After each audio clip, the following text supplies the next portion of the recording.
ভিডিওর। মোহামেডান স্পোর্টিংকে কি সতার ছেলে ভাবা হয় নাকি ইন্ডিয়াতে? ইন্ডিয়াতে মোহামেডান স্পোর্টিংকে কি সতার ছেলে ভাবা হয়? আর কলকাতারও কি 3 নম্বর সন্তান মনে করা হয়? আমি আর নামটা নিচ্ছি না যেহেতু পোস্টারে লেখা আছে বলে। আমার মেন উদ্দেশ্য হচ্ছে একটা 133 বছরের দল, 133 বছর পুরনো একটা ক্লাব, তাদের নিজস্ব একটা লোগো আছে তো, প্রতিটা ক্লাবের একটা করে লোগো আছে, সিমলার একটা করে তা আছে, কেউ তো বিনা লোগোতে খেলতে আসে না। ইন্ডিয়ান সুপার লিগের কর্মকর্তারা কি এই 133 বছর পুরনো দলটাকে ভুলে গিয়েছে? যে দলটা একসময় ব্রিটিশ আমল থেকে খেলে আসছে, ব্রিটিশদেরকে হারিয়ে আসছে, সেই দলটার লোগোটা কি ব্যবহার করা যায় না? আপনারা গুগলে যান, আমি গুগলে গিয়েছিলাম। আমি প্রথম দিকে ভেবেছি যে প্রথমের ম্যাচগুলোতে হয়তো কোনো টেকনিক্যাল প্রবলেম থাকতে পারে, সেই কারণে মোহামেডান স্পোর্টিংয়ের লোগোটা ওখানে ব্যবহার করা হয়নি। একটা দল ইন্ডিয়ান সুপার লিগে আইএসএলে খেলছে, আই লিগ থেকে সে যোগ্যতা অর্জন করে গিয়ে খেলছে, তার সত্ত্বে লোগো নেই। আমার প্রথম প্রশ্ন হচ্ছে ক্লাব কর্মকর্তাদের উপরে, আপনারা কি এইদিকে খবরটা রাখেননি যে ক্লাবের যে লোগোটা আছে সেটা কেন ব্যবহার করা হচ্ছে না? হয়তো টেকনিক্যাল ইস্যুতে 1, 2, 3টে ম্যাচে বাতিল হতে পারে সে লোগোটা। মোহামেডান স্পোর্টিংয়ের কি লোগো নেই? লোগোটা কি দেখতে পাচ্ছেন না আপনারা? কিন্তু আমার প্রশ্ন হচ্ছে একটা 133 বছর পুরনো ক্লাবের লোগোটা কি ইন্ডিয়ান যারা কর্মকর্তা আছে সুপার লিগের তারা জানে না যে ক্লাবটা কি নতুন ক্লাব, যে তাদের লোগোটাকে ব্যবহার করতে? না, এটা গুগলের ভুল আছে।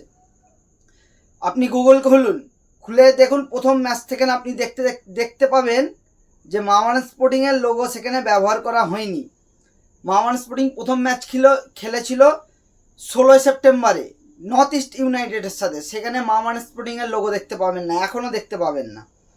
দ্বিতীয় ম্যাচ খেলেছিল গোয়ার সাথে, সেই গোয়ার সাথেও আপনি মোহামেডান স্পোর্টিংয়ের লোগো দেখতে পাবেন না, শুধু নামটা আছে মোহামেডান এসসি নামটা আছে। আচ্ছা, তৃতীয় ম্যাচ খেলেছিল চেন্নাইয়ের সাথেও নেই।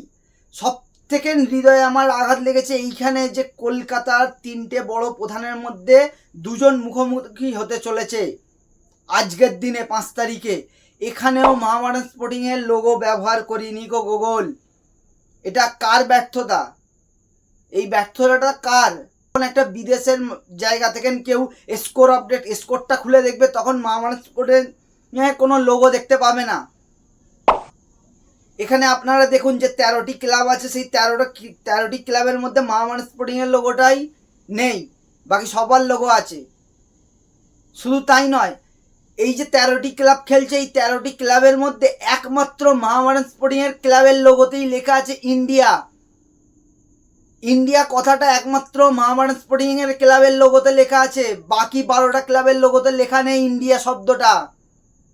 অথচ এটা আইএসএল, ইন্ডিয়ান সুপার লিগ, সেই ইন্ডিয়ান সুপার লিগে ইন্ডিয়া যার লোগোতে লেখা আছে তার লোগোটাই ব্যবহার হচ্ছে না গুগলে। কেন? এই ব্যর্থতাটা কাদের? ক্লাব কর্মকর্তাদের, ইনভেস্টরের, নাকি আইএসএল কর্মকর্তাদের যারা আইএসএলটা পরিচালনা করছে? আর নয়তো গুগলের কি করে হতে পারে?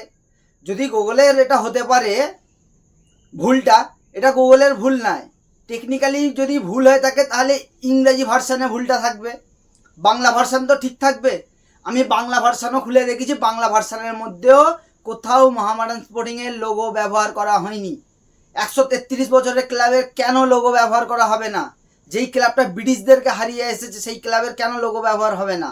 ইন্ডিয়ান সুপার লিগের মতন একটা জায়গায়, যেটার যে ইন্ডিয়ান সুপার লিগ বর্তমান ভারতের সবচেয়ে বড় লিগ, আর এটাকেই তুলে ধরা হয়। বিদেশের মাটিতে বিদেশিরা যখন এই ক্লাবটাকে খুঁজবে, এই ক্লাবটার লোগো দেখতে পাবে না তারা, যেহেতু গুগলে ক্লাবের লিস্টের সাথে লোগো নেই।